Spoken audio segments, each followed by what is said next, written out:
Good evening, and thank you so much for joining me for this WNCT Now Digital News Update. I'm Emily Severidge, live in the WNCT Digital Studio.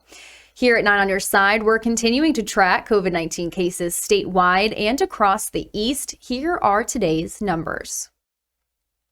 State health officials say North Carolina's COVID-19 metrics are continuing to show improvement. Hospitalizations remain below 1,500 for the first time since November.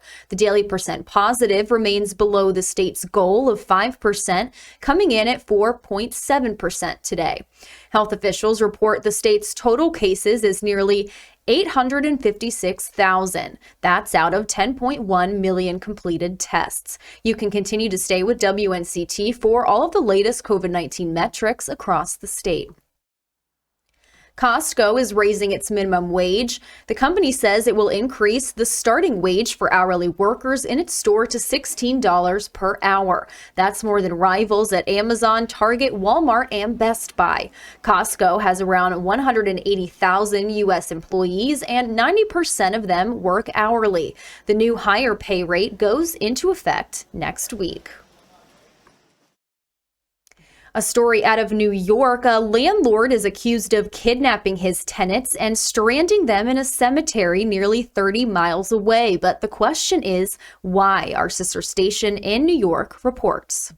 Sean Douglas is out on bail after being accused of kidnapping two tenants while armed from his property in the south end of Albany. In a police report, the two accusers say they were abducted, restrained with zip ties, and covered with pillowcases. They then claim Douglas dumped them off 30 miles away at a cemetery in Ghent. One of the victims was able to free themselves from the restraints and was able to seek help at a nearby house. He's lucky they came out of that alive. I mean, he could have froze to death out there, whatever the case may be. Douglas was reportedly frustrated he couldn't evict the victims from his home because of a ban on evictions. Sheriff Craig Apple says despite frustrations, there is a legal system in place. My advice to both parties is be patient.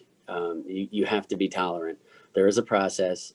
I didn't invent it, so don't call down here to the sheriff's office screaming and yelling like everybody has been for the last 12 months. A ban on evictions in New York State goes until May 1st. As landlords wait for their day in court, eviction requests continue to grow.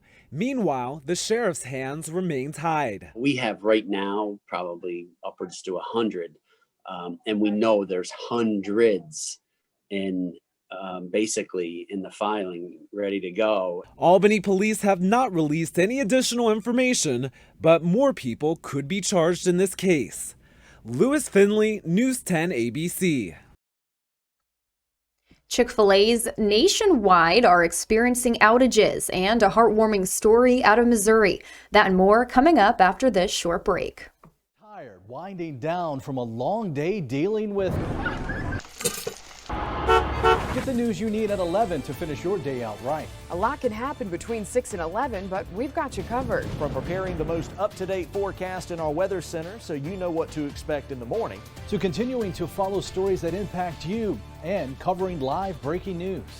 9 on Your Side at 11 is here for you. Join us weeknights on 9 on Your Side News at 11. Severe weather can make life difficult, especially here in the East. Dropping temperatures, school closings, freezing rain, ice and snow. Gusty winds over 20 miles an hour. A freezing fog advisory is in effect. Chief Meteorologist Jerry Jackson and his team of weather experts keep you ahead of any storm. And this rain shield continues to pump in. Storm Team 9, keeping you safe in severe weather. Thanks so much for joining me. If you're just tuning in, I'm Emily Severidge, live in the WNCT Digital Studio, bringing you some evening updates. WNCT is bringing you live streamed updates every Monday through Friday at 1:30 p.m. and 4 o'clock p.m. to bring you the latest and up-to-date news before our nightly newscast. Electric companies across eastern North Carolina are teaming up for the Connect to Save initiative. The program is targeted at saving energy during peak traffic times on the energy grid. Local officials say by making small adjustments, both money and energy can be saved. Cooperatives will adjust customers' thermostats for them during high traffic times when they know demand is at peak levels. The initiative provides free smart thermostats for people who sign up by March 21st. More on the Connect to Save initiative will be in our newscast at 5 and 6.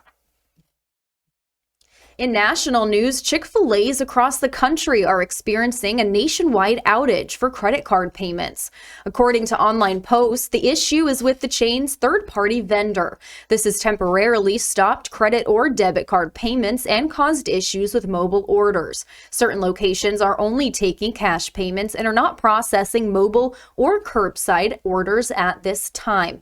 It's unknown when that issue will be resolved.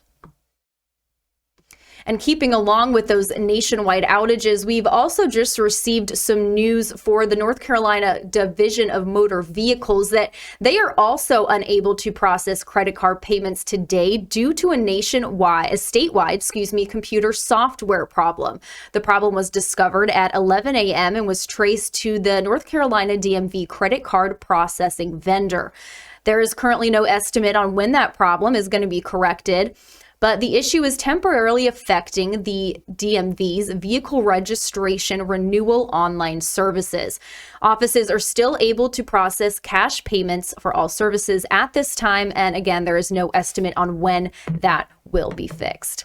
Heading on to a heartwarming story out of Missouri, an 85-year-old woman in South St. Louis loves celebrating the holidays with newborns, and she's doing it by putting a smile on faces throughout a local Missouri hospital. Dan Gray from our sister station in St. Louis has that story. Nothing brings a sense of hope like a newborn. Babies make that hat. I mean, I make the hat, but when you put it on a baby, it's beautiful. Here in her Melville home, Evelyn Reeker estimates she's knitted thousands of caps for newborns over the decades. Enjoyment, to give it to somebody and have them and thank you. Oh, this is so cute, or whatever. That's what I get out of it. Love, and that's so important. Knitted hats woven in softly colored yarn. Evelyn delivers at least 2 hats every month to Mercy Hospital South and dozens a month to the Nurses for Newborns organization. The penguin has really been done a lot, and this here little guy here, the fishing hat, what they called it, and that one, but the one that's the most popular is the Cardinals hat. New moms and families love the holiday touch on the hat. So they had asked us if they could use her for their Facebook page for Valentine's Day. Stacy Grolman of New Athens, Illinois, gave birth to Millie at Mercy South 3 days before Valentine's Day. I think it's a super nice thing to do. Both of our boys were actually in the NICU when we were at our previous location, so they ended up with little hats because they did something similar there too. So it was kind of nice that she got one as well. The labor and delivery staff at Mercy South Hospital love those caps about as much as the parents. The hats are wonderful. We look forward to receiving them every holiday. Obviously, for everybody, I think that 2020 has been extremely challenging. And it is really, really nice to continue to receive support from the community. Evelyn comes up with all the designs and makes about 2 hats a day. So it's either knit, purl, or knit and purl here. So it's real simple. Evelyn doesn't miss a holiday. She's already making St. Patrick's Day hats. And you can see I've had so many compliments. I get so many thank yous and stuff like that. It's wonderful. It's beautiful. It really is. The world is good. It is. The tradition of dressing newborns in festive holiday caps brings much-needed smiles this year. In South St. Louis County, Dan Gray, Fox 2 News. Well, that's going to wrap up this WNCT Now Evening News Update. And of course, we have more news coming up for you tonight on our broadcast at 5 and 6, so be sure to stay tuned for that. Thanks so much for watching and have a wonderful rest of your weekend.